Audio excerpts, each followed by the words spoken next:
नमस्कार दोस्तों, आप सभी का स्वागत है सेवार सिविल सर्विसेज में। मेरा नाम है आयुष कटियार और आज से मैं करंट अफेयर्स की जो सीरीज जिसकी मैंने वायदा किया था पिछले वीडियो में, वहां से मैं आज स्टार्ट कर रहा हूं। ये सितंबर माह की क्रॉनिकल है। मैंने पिछला लेक्चर जो आपको दिया, जो वीडियो मैंने आपको दिया, उसमें हम लोगों ने बात की थी 2023 के यूपीपीसीएस प्रीलिम्स के एग्जाम में कैसे कितने क्वेश्चन पूछे गए। तो वहां पे हमने देखा जो 25 से लेके 28 क्वेश्चन थे जो डायरेक्टली आपसे पूछे गए थे करंट अफेयर्स के। और अगर ओवरऑल क्वेश्चन की बात करूं तो आपको पता चलेगा वहां से कि 40 क्वेश्चन कम से कम ऐसे थे जो इनडायरेक्टली और डायरेक्टली दोनों मिला के पूछे गए आपसे। उसमें बजट भी शामिल था, और उसमें इकोनॉमिक सर्वे भी शामिल था। इन दोनों चीजों को अगर मैं जोड़ देता हूं और कुछ क्वेश्चंस जो साइंस एंड टेक में डाल दिए गए वो करंट अफेयर्स के क्वेश्चन थे। कुछ क्वेश्चन जो विविध पोर्शन में डाले गए थे वो भी करंट अफेयर्स के क्वेश्चन थे। वहां से 5 क्वेश्चन ऐसे थे जो करंट अफेयर्स से रिलेटेड थे। इस चीज को अगर आप ध्यान में रखें तो करंट अफेयर्स एक ऐसी चीज है जिसको अगर आपने थोड़ा सा भी छोड़ दिया तो ये बेड़ा पार आपका लगने नहीं देगा। मेरा इसमें उद्देश्य है कि अगर आपके मान लीजिए 35 क्वेश्चंस आते हैं प्रीलिम्स में, तो आप 32 से 33 क्वेश्चन कम से कम करने की स्थिति में रहें। ये एक दिन का काम नहीं है करंट अफेयर्स का पोर्शन, क्योंकि बहुत वास्ट पोर्शन है। इसको आपको डेली कवर करना पड़ेगा। आप मेरे साथ जुड़ जाएं, इस चैनल को सब्सक्राइब कर लें, आपको लिटरली फायदा होने वाला है इससे। और एक सीरीज मैं और भी चला रहा हूं इंडियन पॉलिटी की सीरीज, वो प्रीलिम्स और मेंस दोनों के पॉइंट ऑफ व्यू से सबसे अच्छी सीरीज होने वाली है। वो इसलिए क्योंकि उसमें मैंने थॉरली कवर किया है एनसीईआरटी को, एम लक्ष्मीकांत को। थोड़े से लेक्चर्स उसके ज़्यादा हो जाएंगे, थोड़े से बड़े हो जाएंगे, लेकिन मैं छोटे लेक्चर्स पे कम चीज़ें रहें, बहुत छोटी चीज़ें रहें, चीज़ें समझ में नहीं आए, मैं उन पे ऐसी चीज़ें मैं नहीं डिलीवर करना चाहता हूँ। इस चैनल का एकमात्र उद्देश्य ये है कि जैसा कि हम लोगों की टैगलाइन है कि सरल, सटीक और संपूर्ण, जो भी चीज़ें होंगी वो पूरी होंगी, कोई चीज़ आधी अधूरी छोड़ी नहीं जाएगी। दूसरी चीज़ है बहुत सही मैनर्स में होंगी वो चीज़ें, इधर की उधर नहीं होंगी। तीसरी चीजें बहुत सटीक होंगी, टू द पॉइंट होंगी। जो आपकी डिमांड है एग्जाम की उससे बिल्कुल इधर उधर नहीं भागेंगे, या फिर मैं वो चीज करूंगा ही नहीं। अगर करूंगा तो फिर ठीक से करूंगा। इस चैनल को सब्सक्राइब कर लें, आपको लिटरली फायदा होने वाला है इससे। अब मैं क्रॉनिकल के ऊपर आ जाता हूँ। क्रॉनिकल में देखेंगे आप कि ये पतली वाली क्रॉनिकल है। एक मैं और चीजें बता दूं, आप पॉलिटी सीरीज जरूर देखें जाके वहां पे, उससे, क्योंकि पिछले बार के पेपर में हमने देखा 2023 के पेपर में 21 क्वेश्चंस थे जो इंडियन पॉलिटी से थे। कुछ पोर्शंस देखिए ऐसे होते हैं सब्जेक्ट्स में जिनको आप कितना भी पढ़ लें उसमें आपकी एक्यूरेसी बहुत अच्छी नहीं हो सकती है। जैसे एंसेंट हिस्ट्री होगी, जैसे मिडिवल हिस्ट्री होगी। मॉडर्न में हो सकता है कि आप बहुत अच्छे तरीके से पढ़ें तो बहुत अच्छा कर पाएं। मॉडर्न हिस्ट्री भी मैं लेके आने वाला हूँ उस पर। और साइंस एंड टेक ऐसा पोर्शन है जिसको आप अच्छी तरीके से कर सकते हैं। ओल्ड ईयर्स के पेपर्स बहुत लगाते रहें। इसके साथ में मैं इसकी करंट अफेयर्स की मैं पीडीएफ दे दूंगा। प्लस इसके बाद में हर मंथ के कम से कम 250 से 300 क्वेश्चंस मैं इसमें दूंगा जाके, जो आपको फायदा करेंगे। मेरा एक ही उद्देश्य है, जैसा मैंने कि यहाँ कहा है कि इसमें आपके 95% से ज्यादा एक्यूरेसी होगी, तभी आप सफल हो पाएंगे, नहीं तो लड़ाई में बहुत पीछे हो जाएंगे। ये जो क्रॉनिकल है, पतली क्रॉनिकल आती है, 60-70 पेजेस के आसपास रहते हैं हर मंथ के। बहुत सारा इसमें फैक्ट दिया होगा। अच्छी इसलिए है क्योंकि चीजों को थॉरली कवर करती है। मंथली आपको इसमें बहुत सारे ऐसी चीजें मिल जाएंगी, जैसे कि मैं सेकंड पेज पे आपको लेके चलता हूं, आपको पता चलेगा। उससे पहले आप ये देख लें, इसमें कुछ 20-22 टॉपिक ऐसे लिखे होंगे, इनको आप ध्यान से देखें। इंपॉर्टेंट टॉपिक्स होते हैं, इनको ऊपर ही लिख दिया जाता है। तीसरी चीज, मैं एक चीज और भी मैं बोल रहा हूँ कि आपको मैं एक एक लाइन पढ़ के नहीं बताऊंगा, एक एक चीज मैं नहीं बताऊंगा इसमें। मैं केवल ये बताने की कोशिश करूंगा सवाल कैसे पूछा जाता है। जैसे कि जब मैंने पिछला पेपर आपको दिखाया उसमें मैंने आपको बताया कि बहुत सी 60 या 70% क्वेश्चन ऐसे होते हैं जो डायरेक्टली ही पूछे जाते हैं। उसमें आप बहुत ज्यादा अंदर तक घुस के पढ़ते रहें, उससे आप टाइम जाया करेंगे। देखिए, एग्जाम के पैटर्न और उसकी डिमांड को आपको समझना पड़ेगा। अगर आप डिमांड नहीं समझ रहे हैं तो आप पीछे रह जाएंगे। इसमें जैसे पोर्शन है, राज्य समाचार है, राष्ट्रीय है, इंटरनेशनल है। इसके बाद में ऊपर इंटरनेशनल होगा। यहाँ पे साइंस एंड टेक है, बैंकिंग फाइनेंस है। इसके बाद में योजना है और कार्यक्रम है। कुछ एक पोर्शन बहुत इंपॉर्टेंट होते हैं, मैं वहीं से शुरुआत करूंगा। जैसे राष्ट्रीय हो गया ये, जैसे कि ये आपका ये वाला पोर्शन हो गया। तीसरा वाला योजना है, बहुत पूछी जाती हैं। क्वेश्चन का पैटर्न बदल रहा है, मैं आपसे बोल रहा हूं कि 4-5 साल के क्वेश्चन के पैटर्न को बार बार आप देखें।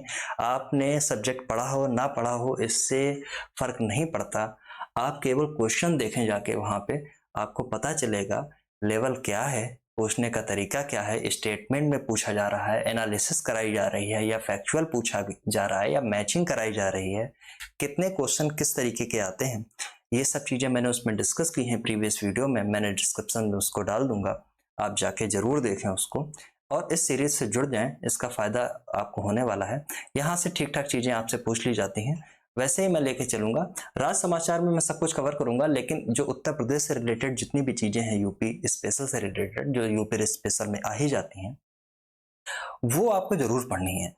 कोई भी ऐसी घटना जो यूपी में हुई है, भले ही नेशनल इवेंट हो या स्टेट का इवेंट हो, अगर वो यूपी में हुआ तो उसको आपको ज़रूर पढ़ना है। तो यहाँ पे अब मैं आता हूँ राष्ट्रीय पे, इसको मैं लेके चलूंगा। मैं इसको 5 या 6 लेक्चर में, मैं इसको 5 या 6 वीडियोस में मैं इसको डिवाइड कर दूंगा। आपको ये प्लेलिस्ट मिल जाएगी, आराम से आप देख लें, पीडीएफ मैं भी डाल दूंगा, आप उसको भी बहुत आराम से देख लें। आता हूँ मैं राष्ट्रीय पे, शुरुआत करता हूँ। क्रॉनिकल करंट अफेयर्स जो सितंबर माह की है, सितंबर माह का अर्थ ये है कि सितंबर की ये है, आती है अगस्त में, और इसमें जो टॉपिक्स होता है, जो करंट अफेयर्स होता है, अगर वो अगस्त में आई है उसमें सितंबर लिखा होगा, लेकिन उसमें जुलाई के टॉपिक्स होंगे, तो इसमें जुलाई का करंट अफेयर्स पूरा है, जो सितंबर इसमें ऊपर लिखा गया है। कंफ्यूज मत हो जाएं, पढ़ते हुए भी ये चीज़ें याद रखें, आपको फ़ायदा होने वाला है। धन्यवाद। देखिए मैं पेज नंबर 17 के ऊपर आ गया हूँ। सितंबर माह की एक क्रॉनिकल है, इसमें पहला टॉपिक है नेशनल इश्यूज में, लद्दाख में पहला महिला पुलिस स्टेशन कारगिल में स्थापित किया गया। देखिए आपको ऐसे पता चलेगा कि पहला महिला पुलिस स्टेशन है ये, मैं इसको ऐसे कर लेता हूँ रेड, पहला महिला पुलिस स्टेशन है, यूनियन टेरिटरी में बनाया जा रहा है। इससे पहले आप ये देखें, लद्दाख में जब बना है तो आप ये पता करें कि लद्दाख कब बना, वो डेट यहाँ पे बहुत सारी जगह होती है, वैसे लिखते चलें, मैं बार बार ये चीज़ें रिपीट नहीं करूँगा, मैं आपको तरीका बता रहा हूँ। छोटी छोटी सी चीज़ें हैं, जो स्टैटिक पोर्शन होता है वो यहाँ पे लिख लें। आप अगर ऐसा करते हैं तो कम से कम 5 या 7 क्वेश्चन आगे रहेंगे, जितने से आप पिछड़ जाते हैं वो बस छोटी सी कमियों को दूर करके आप पूरा कर सकते हैं उनको। तो ये कारगिल में स्टेब्लिश किया गया। अब कारगिल में जब स्टेब्लिश किया गया तो कारगिल से हमको कारगिल लड़ाई याद आती है, और कारगिल लड़ाई तो कारगिल दिवस भी याद आता है। तो कारगिल दिवस कब था? तो कारगिल दिवस ये था जिस दिन ये स्टेशन शुरू की गई, इसमें लिखा है उसी दिन ये कारगिल दिवस था, इसमें और कुछ नहीं है। इस टॉपिक में केवल इतना है, महिलाओं को सशक्त बनाना है, उसके भीतर, देश के भीतर, क्षेत्र के भीतर उनकी सुरक्षा सुनिश्चित करनी है। इन सब चीज़ों को आप पढ़ लें आराम से, बहुत ज़रूरी नहीं है। कारगिल दिवस के टाइम पे ही ये बनाया गया। कारगिल वार हुई थी 99 में, 26 जुलाई 99 को हमने पाकिस्तान के ऊपर अपनी विजय स्थापित की, उससे कारगिल विजय दिवस मनाया जाता है। दूसरा टॉपिक देखिए अब है, वाराणसी में international temple convention and expo है। अब इसको आप देखें, 3 दिन का ये कार्यक्रम था। इसका उद्घाटन हुआ, आरएसएस के संचालक हैं मोहन भागवत, उनके द्वारा इसका किया गया। ये मेरा कर्सर कहाँ चला गया भाई? आ जाओ आ जाओ आ जाओ, ये रहा। मोहन भागवत के द्वारा इस तारीख को किया गया। और दूसरी चीज है, इसमें अतुल्य भारत जो है, अतुल्य भारत अभियान, ये जो अतुल्य भारत अभियान है उसके अंतर्गत किया गया, इसको याद रखेंगे। पर्यटन मंत्रालय के सहयोग से किया गया, इसको भी याद रखेंगे। और इसमें जो नीचे वाली चीजें हैं ये आप आराम से पढ़ लें, इसमें कोई समस्या वाली बात है नहीं। और आगे वाले टॉपिक पे हम लोग चलते हैं। अब देखिए है, राजस्थान सरकार ने देश का पहला गिग वर्कर्स बिल पेश किया। देखिए देश का पहला है, इंपॉर्टेंट थोड़ा सा हो जाता है। गिग वर्कर्स एक टर्म है, इसको पहले आप समझ लें। गिग वर्कर्स ऐसे लोग होते हैं जो लोग ओला में जैसे कि कोई काम कर रहा है वो गिग वर्कर्स में आएगा, या ब्लिंकिट में कोई काम कर रहा है, ऊबर में कोई काम कर रहा है, या फिर जोमेटो जैसी साइट्स हैं उनके लिए जो लोग काम कर रहे हैं वो गिग वर्कर्स में आते हैं। दरअसल इनको अभी कहीं पे डाला नहीं गया है, इसलिए ये गिग वर्कर्स में इनको जोड़ा गया है। गिग वर्कर्स आपको टर्म अगर समझ में आ गया तो आप ये चीजें आप आराम से पढ़ें। ये बिल पेश किया गया, इसकी तारीख नहीं पूछी जाएगी। देश का पहला ऐसा विधेयक है, इसलिए ये थोड़ा सा इंपॉर्टेंट हो जाता है। उनको गिग वर्कर्स को सामाजिक सुरक्षा की गारंटी देने का प्रयास करता है। राज्य सरकार पहले उल्लंघन जो होता है, पहला उल्लंघन, उसमें 5 लाख रुपए, और अगर बार बार उल्लंघन होता है तो 50 लाख रुपए तक का जुर्माना देती है।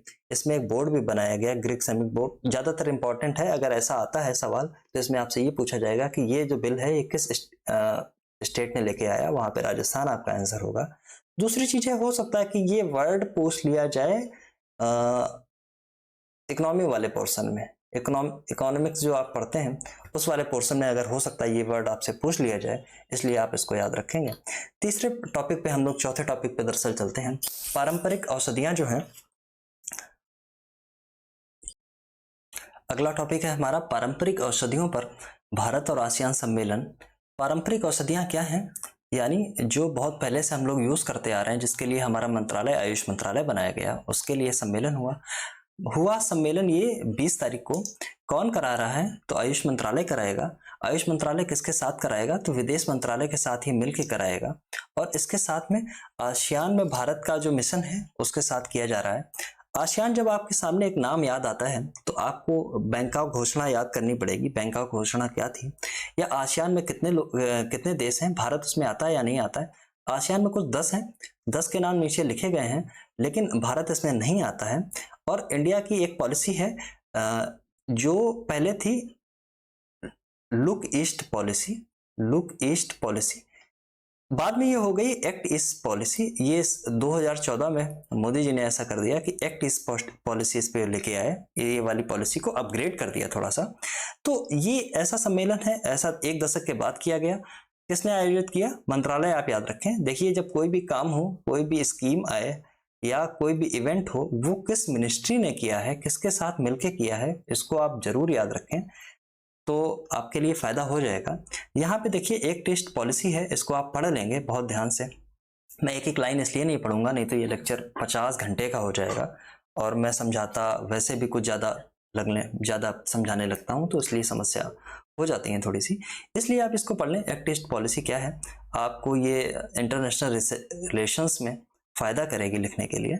और कुछ नहीं है, बस एक्ट टेस्ट पॉलिसी में बस इतना सा है कि जो साउथ ईस्ट एशियन जो देश हैं उनके साथ हमारे जो बायलैटरल जो रिश्ते हैं वो अच्छे रहें, और जैसे आर्थिक सहयोग है, सांस्कृतिक संबंध है उनके साथ में, और जो द्विपक्षीय व्यापार हो या कोई भी ऐसी चीज हो, उसके लिए है। आसियान के बारे में यहाँ पे लिखा गया है, जो देश हैं ये आप देख लें, एक बार याद कर लें इनको। इंडिया इसमें है नहीं, ये चीजें आपको याद रखेंगी। अमेरिका ने भारत की 150 प्राचीन कलाकृतियां हैं जो वापस सौंप दी। ये कोई बहुत इंपॉर्टेंट है नहीं, बट इसको आप पढ़ लें एक बार, उसमें आपको पता चलेगा कि हिंदू धर्म, इस्लाम ऐसे ऐसे करके थी। बहुत कोई बड़ा इवेंट नहीं है, हम लोग वापस करते रहते हैं, अच्छी चीज है। सूरत में देखिए एक डायमंड बोर्स बन रहा है, सबसे बड़ा कार्यालय है विश्व का। अब ये पूछ दिया जाएगा आपका सबसे बड़ा कार्यालय अभी, क्योंकि नाम है सूरत डायमंड बोर्स, कौन सा स्थापित किया गया, उसमें आपको 4-5 नाम दे दिए जाएंगे, उसमें एक नाम ये भी लिखा होगा। इस तरीके के क्वेश्चन ऐसे बनते हैं, जब आप कोई टॉपिक पढ़ें तो आपको पता होना चाहिए कि इससे क्वेश्चन कैसे निकल के आएगा। तो आपको पता चलेगा कि सबसे बड़ा जो कार्यालय परिसर है, जिसने पेंटागन, यूएसए का जो पेंटागन है ऐसे ऐसे वाला, ऐसे ये पेंटागन होता है ऐसे ऐसे वाला, तो इसको भी इसने पीछे छोड़ गया। इसका उद्घाटन होगा 21 नवंबर 2023 को, आने वाले समय में, अभी हुआ नहीं है। इसकी लागत अगर लिखी है, इससे कोई बहुत खास फर्क नहीं पड़ जाता। हीरा उद्योग के लिए है, गतिशीलता और विकास को बढ़ावा मिलेगा, ऐसी ऐसी चीजें इसमें लिखेंगे। एक इसमें वर्ड नीचे और भी आया है, इसके पर्यावरण अनुकूल हो पर्यावरण से, इसलिए इसको डिजाइन किया गया है। ये है, देखिए IGBC, ये सर्टिफिकेशन एक संस्था है जो सर्टिफिकेट देती है कि ये जो बिल्डिंग बनाई गई है वो क्या ग्रीन बिल्डिंग है, या ये जो IGBC है इसका फुल फॉर्म ये लिखा हुआ है, इंडियन ग्रीन बिल्डिंग काउंसिल, क्या ये सही है, ये इको फ्रेंडली है, ये नेचर को कोई नुकसान तो नहीं पहुंचाती है, इसलिए ये आ जाता है। एक विधेयक इसमें और है, जन विश्वास प्रावधानों में संशोधन विधेयक, इसको आप पढ़ लें, बहुत ज्यादा इंपॉर्टेंट नहीं है, इसको पढ़ लें एक बार, ठीक रहेगा। गुजरात में देखिए ये वाला इंपॉर्टेंट है, मैं टिक मारता चलता हूँ। गुजरात में पहले सहकारी संचालित सैनिक स्कूल हैं। सहकारी मतलब क्या है, ये कोऑपरेटिव है, कोऑपरेटिव ऐसी संस्थाएं होती हैं जो लोगों के, पब्लिक के प्रयास से काम करती हैं, जिसमें पब्लिक का प्रयास ज़्यादा होता है। पब्लिक का एक वेंचर बनाया जाएगा, पब्लिक के उसमें कुछ लोग होंगे, साधारण जो प्राइवेट लोग होते हैं वो लोग मिलके कोई संस्था एक क्रिएट करेंगे और वो काम करेगी इसके लिए। तो ये जो सैनिक स्कूल है ये सहकारी संचालित है, यानी कोऑपरेटिव तरीके से इसको चलाया जा रहा है। कहाँ पे बना है? मेहसाणा के बगल में। मेहसाणा एक जिला है, एक गांव आप याद रखें इसमें, ये ऐसे ऐसे इसको लाइन कर लें, बोरियावी गांव है। आप आपसे पूछ लीजिएगा, हाल ही में चर्चा में रहा बोरियावी गांव किस लिए, तो उसमें 4-5 आपको दे देगा। उसमें हो सकता है ये डाल दे, ये डाल दे सीधे सीधे कि ये किस गांव में भी विकसित किया गया, ऐसी चीजें आपसे पूछ सकता है। और भी देश के अन्य हिस्से में भी इसको बनाने का प्रयास किया जा रहा है।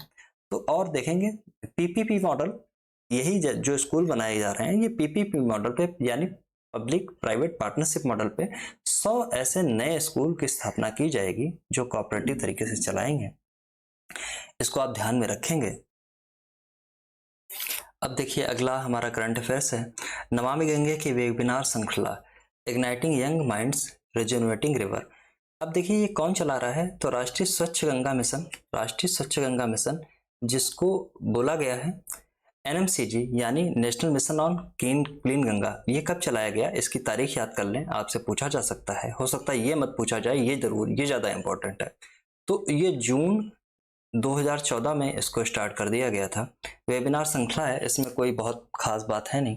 13वां संस्करण का नाम, ये थीम में इतनी पूछी जाएगी नहीं, इसमें बस इतनी चीज याद रख लें कि किसने चलाई है और ये कब बनाई गई थी। अब देखिए अगला करंट अफेयर्स है, डोनियर विमानों के लिए रक्षा मंत्रालय और HAL के मध्य समझौता हुआ। डोनियर विमान है, रक्षा मंत्रालय ने एक समझौता किया है। कुल कितने विमान हैं? तो आप देखेंगे केवल 2 डोनियर विमानों की खरीद हेतु HAL के साथ अनुबंध कर दिया गया। लागत इतनी है 458। ये भी नहीं पूछा जा सकता है, ये पूछा जाएगा किसके साथ की गई है, कितने विमानों की गई है। इतना डीप नहीं जाएगा, बहुत इतना ये है नहीं। HAL के बारे में थोड़ा सा और पढ़ लें, ये पढ़ लें थोड़ा सा इसके बारे में। डोनियर विमान क्या है? डोनियर विमानों का कानपुर के HAL में स्वदेशी रूप से निर्मित किया जा रहा है। यूपी से ये बात आ गई है तो ये पॉइंट इंपॉर्टेंट हो गया है, समझ। दूसरी चीज है HAL के बारे में देख लें, कब बना है HAL? तो हिंदुस्तान एरोनॉटिक्स लिमिटेड ये बना 1964 को, 1 अक्टूबर को। इसके बारे में ये सब चीजें पढ़ लें। तीसरा अगला टॉपिक है राष्ट्रीय सिकल सेल एनीमिया मुक्ति मिशन का शुभारंभ। ये थोड़ा सा इंपॉर्टेंट है, क्यों है? जब इसको आप पढ़ेंगे तब पता चलेगा। 1 जुलाई 2023 से मध्य प्रदेश के शहडोल से इसका शुभारंभ कर दिया गया। कहाँ से किया गया? ये चीजें बहुत पूछी जाती हैं। शहडोल से MP के, कब किया गया? ये वाली तारीख आप नोट डाउन कर लें। ये मिशन ऐसा चलाया जा रहा है जिसमें देखिए अब ये है सिकल सेल एनीमिया मुक्त मिशन। ये सिकल सेल एनीमिया क्या है? यानी जो RBC होती है आपकी, RBC के कारण जो क्रॉनिक डिजीजेस होती हैं, जो क्रॉनिक डिजीज ऐसी जो RBC के कारण उत्पन्न हुई हैं, और RBC जो है उसके कारण जो एनीमिया हो रही है उसको बोला जाएगा ये सिकल सेल एनीमिया मुक्त मिशन। ये सब चीजें आप पढ़ लें। इसमें जो टारगेट ऑडियंस है इसको आप देखें, 40 वर्ष से कम उम्र के लोग होने चाहिए अगले 3 वर्षों में। मिशन का लक्ष्य है 2047 तक। और ये है अभियान में जनजाति समुदायों के, देखिए ST वर्ग आ गया इसमें, ये इंपॉर्टेंट हो जाता है। जहाँ पे ST हो जाएगा वहाँ पे इंपॉर्टेंट हो जाएगा। जो डिप्राइव्ड सेक्शन है भारत का उसके लिए इंपॉर्टेंट हो जाता है ये। और है इसमें इतने 3.57 करोड़ आयुष्मान भारत कार्ड जो हैं, जन आरोग्य योजना कार्डों का वितरण किया गया। इसमें कितने देखिए स्टेट हैं, तो ये आपको यहाँ पे लिखा गया है 17 राज्य हैं इसमें। क्या यूपी इसमें है? तो यहाँ पे ढूंढिए आप, यूपी है? यूपी, हाँ ये देखिए यूपी है, यहाँ पे यूपी मिल गया। तो इसमें पूछा जाएगा क्या यूपी शामिल है या नहीं मालूम। ये पढ़ लें, हो सकता है कि ये साइंस एंड टेक में पूछ दिया जाए, बायोलॉजी का एक क्वेश्चन बन जाए, नया क्वेश्चन, वो ऐसे ही ढूंढ के निकाल लेंगे आपसे। यह एक क्रोनिक, ये देखिए लिखा है, यह एक क्रोनिक एकल जीन विकार है, यानी जो जेनेटिक विकार है ये उस टाइप का है। और इसमें क्या है, तीव्र दर्दनाक विकार होगा, शरीर के अंदरूनी अंग क्षतिग्रस्त होने की, जी हाँ। और ये लिखा हुआ है जीवन प्रत्याशा पहले सिंड्रोम जो ऐसा है, ऐसा ऐसा ऐसी चीजें लिखी हैं, आप ये सब चीजें पढ़ लें। अगला करंट अफेयर्स है, राष्ट्रीय समुद्री विरासत परिसर में गैलरी का निर्माण। बहुत इंपॉर्टेंट नहीं लग रहा है, ये ठीक ठाक है, बस कुछ कुछ चीजें इसकी देख लें। परिसर में एक गैलरी का निर्माण किया जा रहा है जिसको Indian port and rail and ropeway corporation के साथ में किया गया समझौता है। ये भारतीय नौसेना के साथ में है और ये जो परियोजना है राष्ट्रीय समुद्री विरासत परिसर परियोजना के लिए आधारशिला जो रखी गई थी वो मार्च 2019 में रखी गई थी नरेंद्र मोदी जी द्वारा। ये चीजें आप देख लें, ये ठीक है। अब देखिए अगला करंट अफेयर्स है, विमानन सुरक्षा नियंत्रण केंद्र ASCC का उद्घाटन किया गया अमित शाह जी द्वारा किया गया ये। और इसमें एक चीज देखें, ये किस परिसर में अगर किया गया, इसको आप अगर देखें तो आपको ये पता चलेगा कि ये जो CISF होता है, CISF जो महिपालपुर दिल्ली में है, उसके परिसर में वर्तमान चुनौतियों से निपटने के लिए ASCC का उद्घाटन किया गया। इसमें ये सब घटक हैं, ये सब पूछे प्रीलिम्स के पॉइंट ऑफ व्यू से बहुत इंपॉर्टेंट नहीं है, ये सब आप चीजें देख लें, कोई खास चीजें ऐसी हैं नहीं, बस इतनी चीजें आपको देखनी थी यहाँ पे। 5वां हेलीकॉप्टर एवं लघु विमान शिखर सम्मेलन, ये थोड़ा सा ठीक है, कहाँ पे हुआ एक चीज देख लें। तो मध्य देखिए, अगर ये जो तारीख है ये केवल योजनाओं में आप याद रखेंगे, कोई बड़ी योजना है जो जिस तारीख को स्टार्ट की गई वो तारीख याद रखेंगे, हर चीज की आप तारीख नहीं याद रखेंगे। हुआ कहाँ पे ये चीज देख लें, खजुराहो में। कौन सा हुआ? 5वां हुआ, हेलीकॉप्टर एवं लघु विमान शिखर सम्मेलन आयोजित हुआ। इसकी थीम नहीं पूछी जाएगी, थीम पूछी जाती है कोई नेशनल इवेंट की, किसी योजना की, या कोई ऐसा दिवस आ गया जो महत्वपूर्ण है उसकी पूछी जाती है। ये सब चीजें आप देख लें। इसमें कौन कौन भागीदार है, तो भागीदार देख लिए, नागरिक उड्डयन मंत्रालय है, मध्य प्रदेश सरकार है इसमें, और पवन हंस लिमिटेड है। ठीक, बस और कुछ नहीं है, यानी फिक्की है इसके साथ में ये मिलकर चलाया गया। कैनबिस भारत की पहली कैनबिस मेडिसिन परियोजना है। कैनबिस जो परियोजना है उसका नेतृत्व जो किया जा रहा है वो किया जा रहा है जम्मू कश्मीर के द्वारा। यहाँ पे देखें आप, जम्मू कश्मीर के द्वारा यह परियोजना जो है वो CSIR जो है PPP मॉडल पर, यानी पब्लिक प्राइवेट पार्टनरशिप के तहत CSIR और IIIM के द्वारा जम्मू कश्मीर और कनाडाई फर्म के बीच में एक सहयोग है, इसके द्वारा ये किया गया। भारत की ये पहली अपनी तरह की ऐसी परियोजना है जो इस तरीके से काम कर रही है। इस परियोजना के द्वारा मानव जाति के कल्याण के लिए विशेष रूप से न्यूरोपैथी, कैंसर, मिर्गी रोगों के लिए कार्य करने की अपार क्षमता है। इसको आप देख लें एक बार, ठीक है। अगला करंट अफेयर्स है, पशुधन क्षेत्र हेतु ऋण गारंटी स्कीम लॉन्च। पशुधन क्षेत्र हेतु ऋण गारंटी स्कीम लॉन्च। अब देखिए इसकी देख लीजिए, पशुधन अवसंरचना विकास निधि है और क्रेडिट कार्ड गारंटी के तहत क्रेडिट कार्ड गारंटी पशुधन क्षेत्र में लागू किया गया है। ये देखिए जो इसका मंत्रालय है इसको आप याद रखें, डेयरी विभाग, मत्स्य पालन, पशुपालन और डेयरी मंत्रालय। इसके तहत प्रणाली के मजबूत करने, सूक्ष्म, लघु एवं मध्यम उद्यमों के जोखिम के असुरक्षित ऋण के लिए, ऋण के सुचारू रूप से प्रवाह की सुविधा के लिए लॉन्च किया गया है। इसमें ये सब चीजें हैं, क्लॉज इसमें दिए गए हैं कि 3% की ब्याज मुक्ति होगी और किसी भी शेड्यूल बैंक होगा या राष्ट्रीय सहकारी विकास निगम होगा, यानी NCDC के कुल परियोजना के लागत के 90% तक का यह ऋण मिल सकेगा। 750 करोड़ है। ये सब छोटे छोटे क्लॉज हैं, ये सब नहीं जरूरी है, ये सब देख लेना। गारंटी स्कीम जो ये लॉन्च की है, किसके द्वारा लॉन्च की गई है, बेसिक उद्देश्य क्या होते हैं, ऐसी जो टॉपिक आते हैं इसमें बहुत अंदर तक आपको नहीं जाना है, बस आप ऊपर पहला देख लें। प्रथम वैश्विक खाद्य नियामक शिखर सम्मेलन, इसको आप देखें, थोड़ा सा इंपॉर्टेंट लग रहा है, 2023 का है ये, एक बार इसको देखें। अब देखिए इसमें है क्या क्या, ये क्योंकि पहला वैश्विक है खाद्य नियामक शिखर सम्मेलन, ये किसके द्वारा किया जा रहा है, तो आप यहाँ देंगे FSSAI है जो है भारतीय खाद्य सुरक्षा एवं मानक प्राधिकरण है, इसके द्वारा आयोजित किया गया।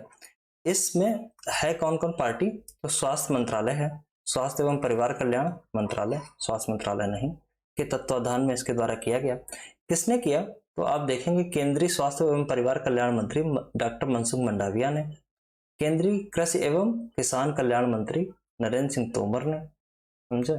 और विशेष अतिथि इसमें थे नेपाल सरकार के पूर्व पशुधन मंत्री, ये सब चीजें नहीं पूछी जाएंगी, डॉक्टर वेदुराम भूसाल। फिर भी एक बार देख लेंगे तो इसमें कोई बुराई नहीं है। बाकी है बाजार परिपक्वता मैट्रिक्स, ये सब देख लें आप। फ्रेमवर्क जारी, फ्रेमवर्क कभी नहीं पूछा जाता है, पिछले 40 साल में कभी नहीं पूछा गया। ये सब चीजें अगर पूछेगा तो पागल हो जाएंगे आप। खैर, मन हो तो पढ़ लेना। ये है लंबानी कढ़ाई की वस्तुओं का सबसे बड़ा प्रदर्शन, लंबानी कढ़ाई। अब ये आप देखें, इस पर विचार करें पहले कि लंबानी कढ़ाई होता क्या। हो सकता है कि ये ऐसा केवल एक टर्म दे दिया जाए आपको, लंबानी कढ़ाई। ओके, तो देखिए जो G20 का जो हमारे यहाँ 2023 में जो हम लोग कर रहे हैं G20 की अध्यक्षता, उसमें एक चीज आप देखेंगे यहाँ पे कि इसमें लिखा है कि हम्पी में कहाँ है, हम्पी में किया गया।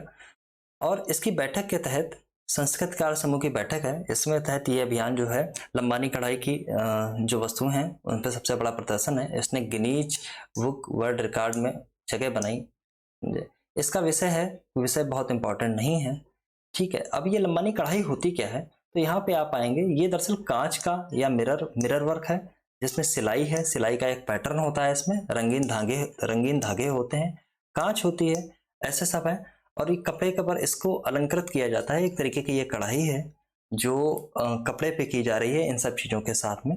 तो ये सबसे बड़ा क्योंकि प्रदर्शन था, इसलिए इसने गिनीज वर्ल्ड रिकॉर्ड में अपना नाम कर लिया है। इसके बाद आप देखें, ये आपने देखा इग्नाइटिंग इंडियन, ये तो पिछले वाले टॉपिक में भी यही था, ठीक है। 13वां ये था, 13वां संस्करण देखिए यहाँ पे लिखा भी है, 13वां संस्करण का नाम अब इग्नाइटिंग यंग माइंड्स एक ग्लोबल कैंपेन रखा गया है, ठीक है। तो ये आप देख लें, राष्ट्रीय स्वच्छ गंगा मिशन, इसकी हमने चर्चा की थी, कब चालू किया गया, जून 2014 में। ये सब चीजें हैं। इस सोसाइटी का पंजीकरण, इसके 2014 का सोसाइटी का पंजीकरण चालू किया गया था राष्ट्रीय, 12 अगस्त 2014 को पंजीकरण किया गया था, हो सकता है 2014, इसको आप क्रॉस चेक कर लेना एक बार, कोई बात नहीं है। एक चीज और है, इंडिया पोस्ट और कनाडा पोस्ट के बीच अंतरराष्ट्रीय ट्रैक्ड पैकेट सेवा। अब इंडिया पोस्ट है, जो इंडियन पोस्टल सर्विसेज होती हैं, जो पोस्टल चीजों को आप देखते हैं, आप पोस्टल सर्विसेज मैंने बोल दिया, कोई बात नहीं। तो इसके साथ अब कनाडा पोस्ट है, दोनों के साथ एक समझौता हुआ है, यानी यहाँ से जो MSME के लोग हैं और जो यहाँ पे छोटे व्यापारी हैं, अगर वो अपना सामान कनाडा ले जाते हैं तो उसको ट्रैक कैसे किया जाएगा, इस पे ये समझौता है। इसको आप आराम से पढ़ लेना, ये कौन सा समझौता है। तो आप देखेंगे यहाँ पे कनाडा के साथ में, मतलब कनाडा 39वां ऐसा देश बना है जिसके साथ ऐसा समझौता किया गया है। पहले ये 38 देशों के साथ में यह सेवा पहले से इंडिया पोस्ट पहले से ही प्रदान करता है। इसमें बहुत सारे देश हैं। 1 जून 2023 को, यानी पिछले ही, ब्रिटेन, फ्रांस, UAE, मिस्र, ओमान सहित 22 देशों के साथ समझौते किए गए हैं। 16 से बढ़कर 38 हो गई है। अब ये 39वां कनाडा है। अब देखिए, ये बड़ा इंपॉर्टेंट है, सबसे इंपॉर्टेंट अभी तक जो मुझे लगा, इसको आप लिख लें, सुबनसिरी है।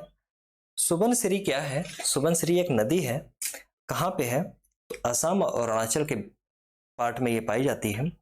ये दरअसल ब्रह्मपुत्र रिवर की एक ट्रिब्यूटरी है, सुबनसिरी। आप अगर ब्रह्मपुत्र रिवर की अगर ट्रिब्यूटरी देखेंगे तो वहां पे आपको 4-5 नाम मिलते हैं, सुबनसिरी, जिया भरेली, पगला दिया, मानस, और एक आध और भी हैं, उनको आप देखेंगे। तो ये इस पे एक बांध का निर्माण 29 जून 2023 को पूरा हो गया। बहुत दिन से अटका हुआ था। अरुणाचल और असम में स्थित ये NHPC लिमिटेड द्वारा क्रियान्वित की जा रही है। 2000 मेगावाट इसकी क्षमता है। 2023 की बिजली उत्पादन ये चालू कर भी देगी। थोड़ा सा इंपॉर्टेंट है, मैं इसलिए बता रहा हूँ, बहुत दिन से ये लटकी थी, बार बार करंट अफेयर्स में था। पिछले वर्ष जब मैं पढ़ रहा था करंट अफेयर्स, तब भी यही चीजें थी, तो इसलिए हो सकता है कि इसको पूछ दिया जाए बार बार। बहुत दिन से अटकी रही, विरोध के कारण, लोगों का विरोध होता ही है वहां पे। 2011 से अक्टूबर 19 तक ये रुका रहा। इसके बाद जो NGT है, अब यहाँ पे देखिए नेशनल ग्रीन ट्रिब्यूनल का नाम आ गया है। अब जब नाम आया ही है तो आप देखें जाके, यहाँ पे छोटा छोटा लिख लें, एनजीटी कब आया, बहुत बार ये यूपीपीसीएल में पूछा भी गया है, कब स्टेब्लिश हुई एनजीटी, गूगल करें, लिखें, मुझे पता है, मैं बताऊंगा नहीं इस पर, ठीक है। 15 अक्टूबर 2019 से इस परियोजना का कार्य फिर से शुरुआत की गया और स्वीकृत मिल गई, ऐसी सब चीजें हैं इसमें। थोड़ा सा इंपॉर्टेंट है, इसको थोड़ा सा ठीक से पढ़ लेना, पूछ लेगा कि कहाँ स्टेब्लिश है या कितनी पावर जनरेट कर रही है, ये सब ठीक है, या कौन चलाता है, ठीक। अब देखिए इसमें एक और लिखा है आगे का करंट अफेयर्स। अब देखिए आर्ट एंड कल्चर में ही आ गया नेशनल में, टैंकाई विधि से विधि को पुनर्जीवित करने के लिए समझौता हुआ है। टैंकाई विधि क्या है, जो हम लोग पहले जो जहाज बनाते थे पानी वाले, उसमें मेटल्स को कील के माध्यम से जोड़ा जाता था, लेकिन टैंकाई में ऐसा नहीं था। टैंकाई में लकड़ी के तख्तों को आपस में जोड़ा जाता था बिना किसी कील के, क्योंकि वो थोड़े से फ्लेक्सिबल बने रहे। तो ये संस्कृति मंत्रालय है, बहुत पुरानी चीजें हैं, इनको प्रिजर्व करने की कोशिश की जा रही है। संस्कृति मंत्रालय और भारतीय नौसेना के बीच में एक प्राचीन सिले हुए जो सिला जाता था, उसको पुनर्जीवित करने के लिए एक समझौता ज्ञापन हुआ है। इसको आप पढ़ेंगे ठीक ठाक से तो आपको पता चलेगा, ऐसे है। तो यहाँ पे लिखा भी हुआ, जहाज निर्माण की 2000 वर्ष पुरानी तकनीक जिसे जहाज निर्माण की सिलाई विधि कहा जाता है, टैंक या टैंकाई विधि से किया जाता है, इसके बारे में जो मैंने बताया अभी ये वही लिखा हुआ है। दूसरी चीज है एक और, कश्मीर की लुप्त प्राय नमदा कला का पुनरुद्धार। अब ये देखिए आपसे पूछा जाएगा कि नमदा कला क्या है, तो उसमें बताएगा कि वो नई तरीके की बांसुरी बनाने के लिए है, या नर्मदा के किनारे, ऐसे कुछ लोग बोलते हैं आपको नर्मदा लगेगा आप मार के चले आओगे, हो जाएगा गलत, ठीक से आप पढ़ेंगे नहीं। तो ये है प्रधानमंत्री कौशल विकास योजना। कौशल विकास योजना जो है यानी PMKVY, ठीक है। और यार ये कौन सा मंत्रालय है, पहली बात तो अगर कोई योजना आप पढ़ लें उसका मंत्रालय आप पहले देख लें। बहुत से स्टैटिक पोर्शन मैंने बोला आपसे इससे कवर हो जाते हैं, छोटे छोटे जो आप ढूंढते घूमते हैं वो यहीं पे आपको मिलेंगे, बहुत सारी जगह यहाँ पे आप लिखते रहिए। तो ये जुलाई 2015 में ये योजना स्टार्ट की गई थी। कौन से मंत्रालय के अंदर, तो स्किल डेवलपमेंट और एंटरप्रेन्योरशिप जो मिनिस्ट्री है उसके अंदर ये जारी की गई थी। डेट आपको पता ही चल गई है, ठीक है। इसके कारण से ये योजना ऐसी थी। उसके अब ये जो है इस पे आ जाते हैं, नमदा कला। इसमें है क्या, ये लुप्त प्राय एक शिल्प है जिसमें हो क्या रहा है कि जो कालीन जैसे बनते थे, जो गलीचे बनते थे, जो चटाई बनते थे, उसमें क्या होता था कि वो जो भेड़े हैं, भेड़ों से जो ऊन निकाली गई वो दरअसल उनसे बनाए जाते हैं। जैसे घरों की फर्श है, घरों की फर्श पे अब लोग मॉडर्न कल्चर में आप देखते हैं रक्स बिछाए जाते हैं, या वॉल पे कोई एक ऐसी जालीदार ऐसी चीजें लोग टांग लेते हैं, समझे।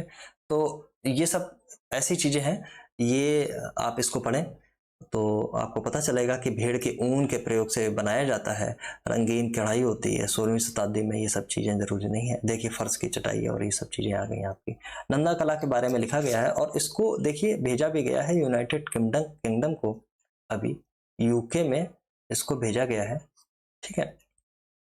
तो ये कालीन शिल्प है, भेड़ के ऊन से बनाया जाता है। ये सारी सब चीजें इसी में ही लिखी हुई हैं, कोई और चीज नहीं है। अब देखिए आ गया कुई भाषा, इंपॉर्टेंट है, बहुत इंपॉर्टेंट है। मैं फिर से इस पे लिख ही देता हूँ यहाँ पे, इंपॉर्टेंट। जो मुझे लगेगा मैं वो ढंग से बताऊंगा, जो नहीं लगेगा मैं उसको ओवर ऐसे बता दूंगा, आप उसमें मार्क कर लेंगे जैसे मैंने मार्क किया गया।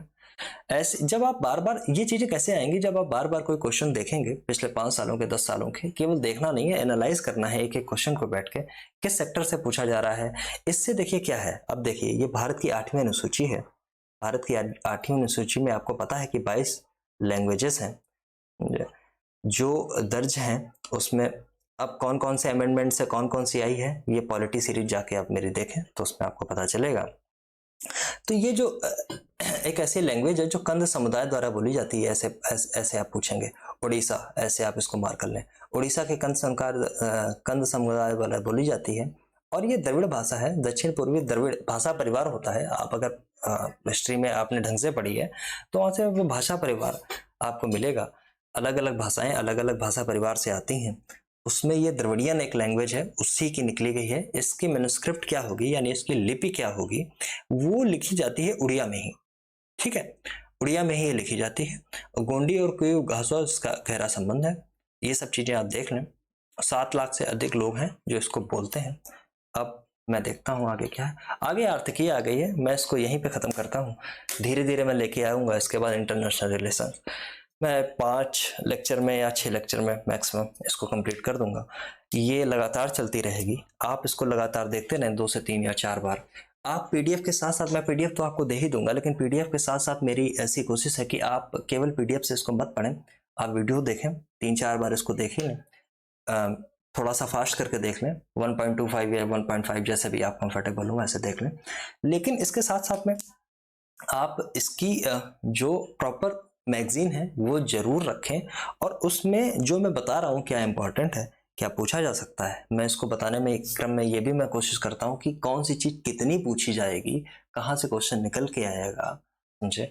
या जैसे मैं अभी आपको यही बता दूं, जैसे ये भाषा है 8वीं अनुसूची में 22 यहाँ पे लैंग्वेज आपको लिखी गई हैं, लेकिन आप जब पॉलिटी में जाएंगे तो पार्ट 17 जो है, पॉलिटी में पार्ट है, पार्ट 17 में आप देखेंगे 343 से लेके 351 तक, हाँ 3 इतना ही होगा, 351 तक वहाँ पे लैंग्वेजेस और दी गई हैं, वहाँ पे आप क्लॉज पढ़ें जाके।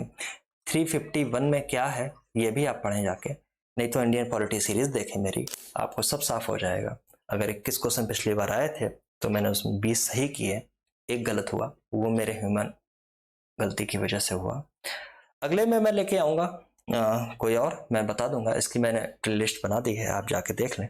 बहुत बहुत धन्यवाद आपका, सब्सक्राइब कर लें, आपको सच में फ़ायदा होने वाला है। और ये सीरीज जो भी मैं चला रहा हूँ ये टू द पॉइंट है, इधर उधर नहीं जाएंगी बिल्कुल। मैं चाहता तो इसको अलग अलग एक पीपीटी में या किसी और चीज़ में लिख के आपके सामने लेके आ सकता था, लेकिन मैं आपको शॉर्ट लिस्टिंग करना बता रहा हूँ कि कहाँ कहाँ से कौन कौन सी चीज़ पकड़ेंगे, या यहाँ पे जो लिखना है वो कैसे लिखेंगे। हो सकता है कि आगे जब मैं लेके आऊँ तो इतनी चीज़ें ना बताऊँ, ये बहुत फास्ट फॉरवर्ड मोड में अगर ये चले, जल्दी कवर करना है हमको। ठीक है, बहुत बहुत धन्यवाद आपका, आगे मिलते हैं नेक्स्ट लेक्चर में। आगे मैं इसको भी लेके आऊँगा, और कल मेरा शायद लेक्चर रहेगा एक इंडियन पॉलिटी पे, हम लोग उसमें कवर कर चुके हैं, एक्ट पे हम लोग चल रहे हैं, कल सारे एक्ट उसमें ख़त्म हो जाएंगे। कॉन्स्टिट्यूशनल डेवलपमेंट में आप आ जाएंगे, वहाँ पे जो समितियाँ बन रही हैं, कॉन्स्टिट्यूशन कैसे काम कर रहा था उस पर आ जाएंगे, धीरे धीरे हम उसको बढ़ा देंगे। उसको मैं बहुत ठीक से बनाने की कोशिश कर रहा हूँ, इसलिए थोड़ा सा उसमें वक्त ले रहा हूँ, लेकिन मैं फिर भी, मेरी कोशिश है कि रोज एक लेक्चर मैं उस पर दे सकूँ। हालांकि लेक्चर उसमें मेरा बड़ा हो जाता है मजबूरन, क्योंकि वो सीरीज मुझे बहुत अच्छे से करनी है, सब कुछ अच्छे से करना है। तो मेरा उद्देश्य है कि कोई भी चीज़ कंक्रीट हो, छूटे ना, बस आपसे छूटे ना, बहुत आसान हो जाएगा। अगर आप मान लीजिए पॉलिटी पढ़ लेते हैं, ठीक है, मैं एवरेजली मान लूँ 20 अगर क्वेश्चन वहाँ से ठीक करते हैं, और अगर आप 30+, अगर मान लीजिए अगर 35 भी आते हैं, आप इसमें 30 सही कर लेते हैं, 20 वहाँ से सही कर लेते हैं, यहाँ से सही कर लेते हैं। मॉडर्न हिस्ट्री में पढ़ाऊंगा, वहाँ से अगर 8 से 10 क्वेश्चन आते हैं तो वहाँ पे आप 8 तो सही कर ही लेंगे, 10 अगर आए तो। और तो ये स्कोर जो छोटा मोटा जो स्कोर बैठता है, जैसे कि मैं आपको मैपिंग बताऊंगा, जो पोर्शन मैं कंफर्टेबल नहीं हूँ, भले ही मुझे आता हो, मैं पढ़ाने में कंफर्टेबल नहीं हूँ, वो मैं बिल्कुल नहीं छूँगा। मेरा कुछ लोगों से बातचीत चल रही है, उसमें एक सिलेक्टेड है, मैं नाम नहीं अभी ओपन करूँगा, तो मेरी उनसे बात चल रही है, वो आपको लेक्चर लेने के लिए आएंगे। अगर ऐसा हुआ तो मैं अभी कुछ रिवील नहीं कर रहा हूँ इस बारे में, बट एक मैं आगे की चीज़ें थोड़ी सी बताने की कोशिश कर रहा हूँ। आप जुड़ जाएं इससे, सब्सक्राइब कर लें, आपको फ़ायदा होगा। बहुत बहुत धन्यवाद आपका, आज के लिए शुक्रिया, खुश रहिए।